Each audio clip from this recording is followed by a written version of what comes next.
Perkenalkan, nama saya Francisca Dwi Rendinasari. Saya dari Prodi Teknologi Informasi Angkatan 2024 dengan NIM 240050404008, mata kuliah pengantar Teknologi Informasi, dan dosen Bumira MKom. Di sini saya akan menjelaskan tentang presentasi saya, yaitu tentang dasar-dasar teknologi informasi, pengelompokan dan komponen dalam teknologi informasi, klasifikasi teknologi informasi, peran teknologi informasi, dan etika teknologi informasi. Yang pertama yaitu dasar-dasar teknologi informasi. Jadi teknologi informasi adalah bahasa umum yang dapat membantu manusia dalam membuat, menyimpan, mengubah, mengkomunikasikan, dan menyebarkan informasi. Yang termasuk dalam dasar-dasar teknologi informasi adalah 1. Perangkat keras atau hardware, yaitu komponen fisik dari sistem komputer seperti CPU, RAM, monitor, printer, dan hard drive.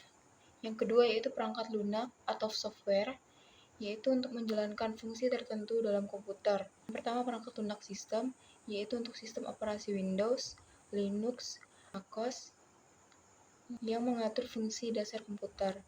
Yang kedua yaitu perangkat lunak aplikasi, yaitu untuk tugas spesifik seperti Microsoft Office dan Photoshop. Yang ketiga yaitu jaringan networking, merupakan dasar komunikasi data, yaitu menghubungkan berbagai perangkat untuk berbagi sumber daya dan informasi. Jaringan dapat berupa jaringan dalam atau LAN dan jaringan luar, yaitu WAN yang mencakup internet.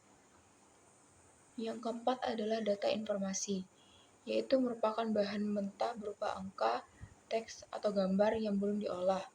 Yang kelima adalah internet dan web, yaitu merupakan jaringan global yang menghubungkan perangkat di seluruh dunia. Yang keenam adalah keamanan informasi. Keamanan informasi melibatkan proteksi data dan sistem dari akses yang tidak sah. Yang ketujuh adalah manajemen data dan analitik, yaitu merupakan pengumpulan dan analisis data dalam skala besar. Kedelapan adalah etika dan hukum, yaitu mengatur penggunaan teknologi dengan tanggung jawab besar. Yang kesembilan adalah kecerdasan buatan dan pembelajaran mesin, yaitu melibatkan pengembangan algoritma yang memungkinkan komputer belajar dari data. Yang ke-10 adalah komputasi awan, yaitu memungkinkan penyimpanan dan akses data, serta aplikasi melalui internet. Yang kedua adalah pengelompokan dan komponen teknologi informasi, serta penerapannya dalam dunia perkuliahan. Untuk pengelompokan dan komponen teknologi informasi, yang pertama adalah teknologi input, yaitu webcam, printer, mikrofon, printer, speaker, dan sebagainya. Yang kedua adalah teknologi output. Yang ketiga adalah software, yaitu monitor, speaker, proyektor, plotter, dan printer. Yang keempat adalah teknologi save, yaitu flash disk dan memory card. Yang kelima adalah prosesi mesin, yaitu seperti Microsoft Word, Chrome, dan PDF. Untuk penerapannya di dunia perkuliahan, yang pertama kita dapat memahami perangkat keras dan perangkat lunak. Mahasiswa dapat belajar tentang komponen perangkat keras seperti CPU, RAM, dan perangkat input atau output, serta peran perangkat lunak atau sistem operasi dan aplikasi. Kita sebagai mahasiswa dapat mempelajari cara merakit, memperbaiki, dan mengupgrade perangkat keras komputer, serta menginstal perangkat lunak seperti sistem operasi dan aplikasi pendukung. Yang kedua yaitu mengatur dan mensimulasikan jaringan dan komunikasi data. Penerapannya kita dapat merancang, menguji, dan memecahkan masalah jaringan tanpa perlu perangkat keras fisik. Sebagai mahasiswa, kita dapat belajar membangun jaringan komputer. Jaringan komputer lokal atau LAN dan mengkonfigurasi router dan switch, serta mengenal konsep dasar internet seperti IP address dan subnetting.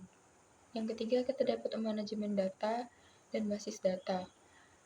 Untuk penerapannya, kita bisa merancang dan mengimplementasikan basis data di dalam kasus nyata, seperti sistem informasi akademik atau aplikasi manajemen inventaris. Di sini kita dapat mempelajari cara mengelola data dan melakukan operasi CRUD, yaitu create, read, update, dan delete. Keempat yaitu menganalisis data dan big data.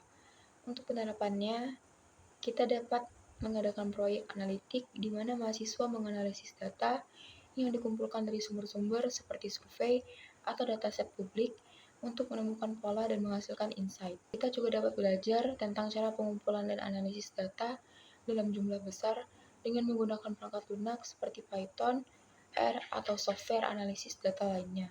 Selanjutnya adalah klasifikasi teknologi informasi. Pertama adalah embedded system, yaitu memungkinkan pemakai dapat merekam tayangan televisi. Yang kedua adalah dedicated system, yang dirancang khusus untuk transaksi keuangan nasabah bank. Yang ketiga adalah general purpose system, yaitu untuk melakukan berbagai aktivitas umum seperti PC atau komputer. Selanjutnya adalah peran teknologi informasi. Yang pertama adalah meningkatkan komunikasi dan kolaborasi, yaitu membuat kolaborasi lintas tim dan wilayah tanpa batasan geografis.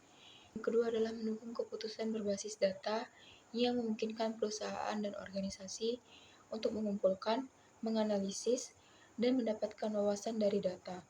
Yang ketiga adalah menginovasi dan mengembangkan produk, yaitu memungkinkan kita untuk menginovasi produk yang dapat disesuaikan dengan kebutuhan pasar.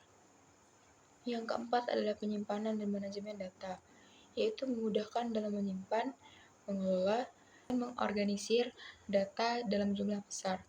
Kelima adalah mengamankan dan proteksi data. Hal ini berperan penting dalam melindungi data melalui teknologi keamanan informasi, seperti firewall, enkripsi, dan sistem deteksi. Selanjutnya adalah etika teknologi informasi, yaitu merupakan prinsip dan pedoman yang mengatur penggunaan teknologi secara bertanggung jawab, yaitu merupakan prinsip dan pedoman yang mengatur penggunaan teknologi secara bertanggung jawab dan sesuai dengan nilai etika moral.